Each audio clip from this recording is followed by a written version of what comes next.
Mes tout premiers souvenirs.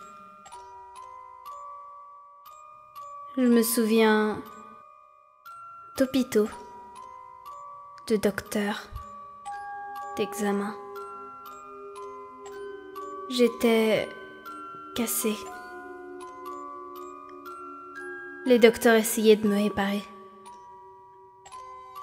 Mes parents essayaient d'expliquer ce qui n'allait pas chez moi. Ils essayaient d'expliquer ce qui me rendait différente des autres gens. Je ne comprenais pas. J'ai entendu les docteurs admettre qu'ils ne pourraient pas me réparer. Ils ont dit que jamais je ne serais une personne normale, ou que je vivrais une vie normale. À mesure que je grandissais, je finissais par comprendre ce qui n'allait pas chez moi.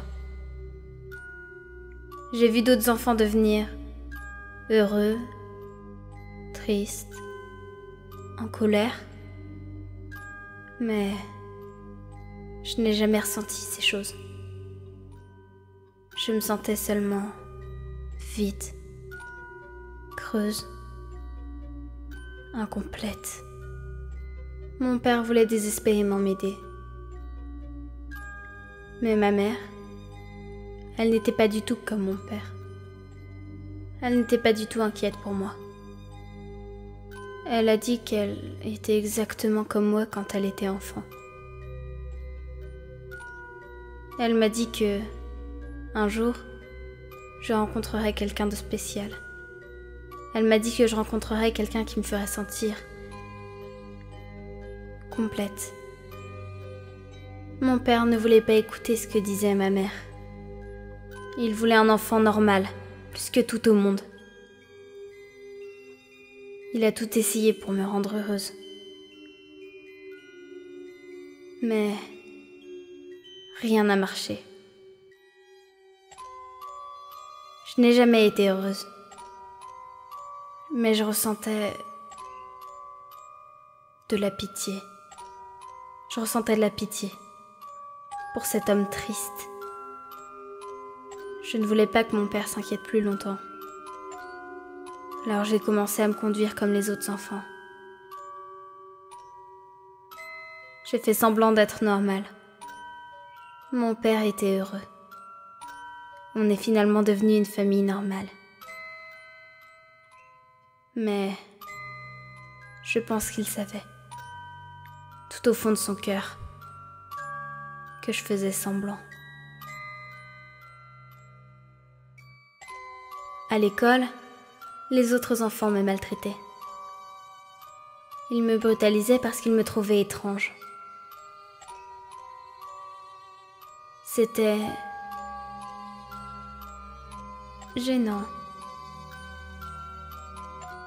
Je me suis rendu compte que si je voulais être traitée comme il se doit, je me devais d'agir comme les autres enfants.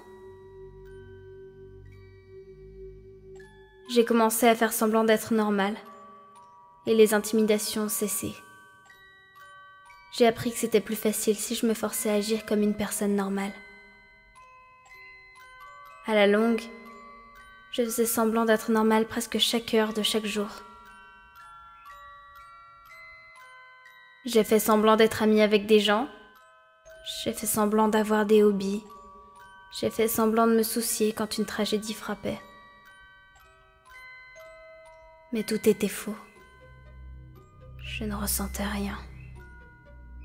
La seule chose que je ressentais, c'était du vide.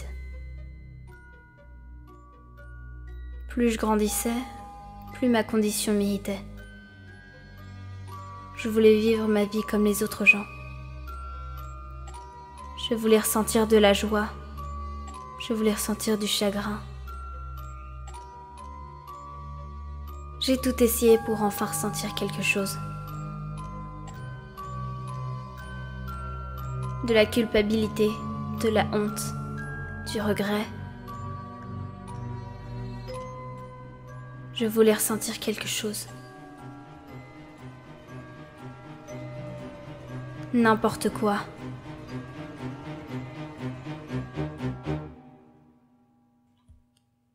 Mais rien n'a marché.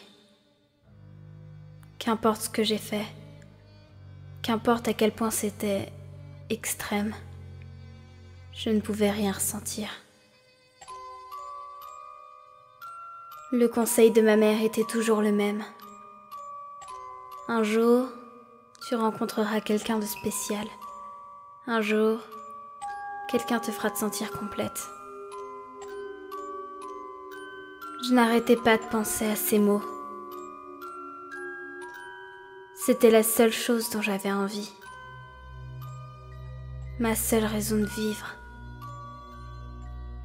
Rencontrer la personne qui me sauverait, qui me réparerait, me compléterait.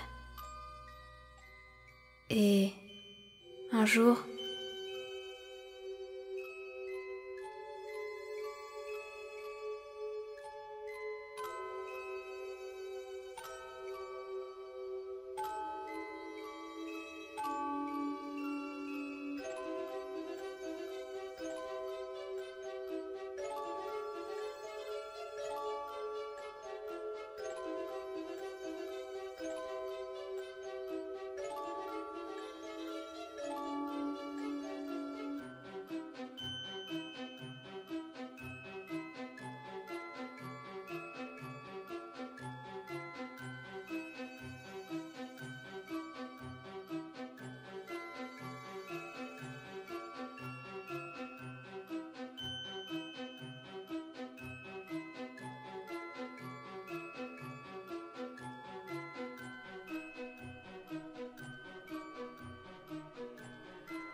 je l'ai trouvé.